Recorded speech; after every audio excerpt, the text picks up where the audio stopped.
তসজির ভাইকে চেনেন? কি মার্কা বলেন তো? ধানের শীষ। এবার কিন্তু সরকার তারেক রহমান হবে ইনশাল্লাহ, বুঝছেন? এমপিও সরকার দলীয় লাগবে, না হলে এলাকার উন্নয়ন হবে না, বুঝছেন? এবার ভুল করে যাবেন না, দেখছি যেভাবে হোক এবার তো ভোট কেন্দ্রে যেতে হবে, গিয়ে ধানের শীষে ভোট দিতে হবে। তসজির ভাই পাঠাচ্ছে আমাদেরকে।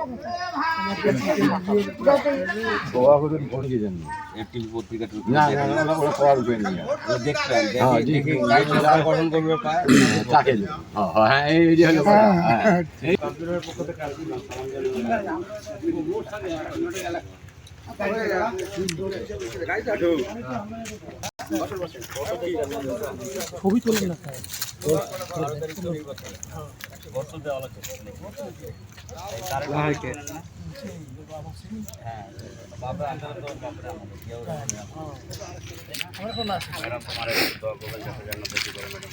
তারেক রহমান আপনাদের কি একটা পরিকল্পনা করছে এটা জানেন? কৃষক কার্ড, হ্যাঁ, কার্ডটা দেখাচ্ছি।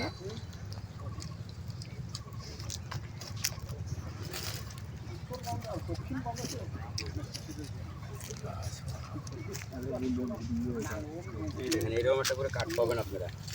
এই যে এখানে একটা স্লিপ দেখতে পাচ্ছেন না, এই কার্ডের মধ্যে আপনার সব তথ্য থাকবে, আপনার নাম, আপনার ফ্যামিলি বা যে সব থাকবে এখানে। আপনার কতটুকু জমি আছে, আপনার মাসে কী পরিমাণ সার দরকার, কী পরিমাণ কীটনাশক দরকার, কী পরিমাণ বীজ দরকার, সব এটার মধ্যে পাবেন। এটার মধ্যে সব তথ্য থাকবে।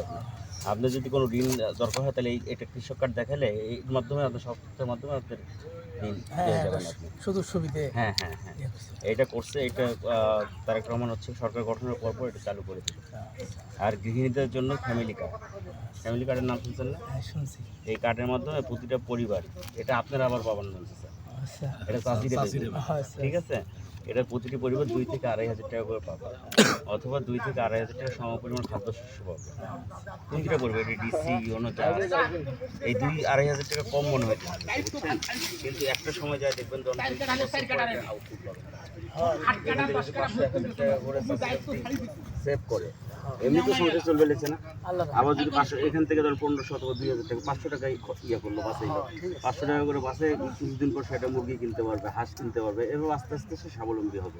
ঠিক আছে, এটা গৃহিণীদের স্বাবলম্বী করার জন্য এই কার্ডটা করছে তার গ্রহণ। মানুষ আস্তে আস্তে তো বড়, হ্যাঁ তো বড় হবে না, এই জন্য ধরনের পক্ষে ধানের শীষ বেছে নিতে হবে। আর তসজির ভাইকে তো চিনেন, এনাকে নিয়ে তো বলার কিছু নেই। এনার ধরো হচ্ছে মরিয়ম চক্ষু হাসপাতাল আছে, তারপরে মাতৃমঙ্গল আছে, এখানে যে English medium school, English medium NNZ school আছে, এই ইংলিশ মিডিয়াম স্কুলের জন্য রংপুর যাওয়া লাগে না, এখানেই এখন হয় সব কিছু।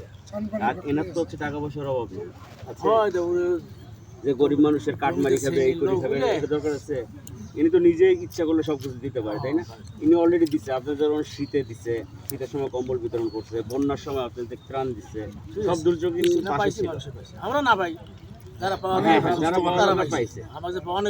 না, আপনাদের নেওয়াই লাগবে এমন তো না, আপনার তো লাগে না, যাদের লাগে তাদের কাছে যাওয়া হচ্ছে। তাহলে এনার কেমন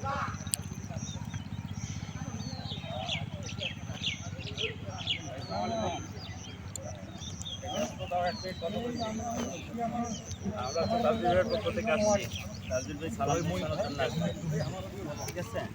তাজবির ভাইকে তো চেনেন, এনাকে তো বলার কিছু নেই, তাই না? এনার কি কোনো কিছুর অভাব আছে?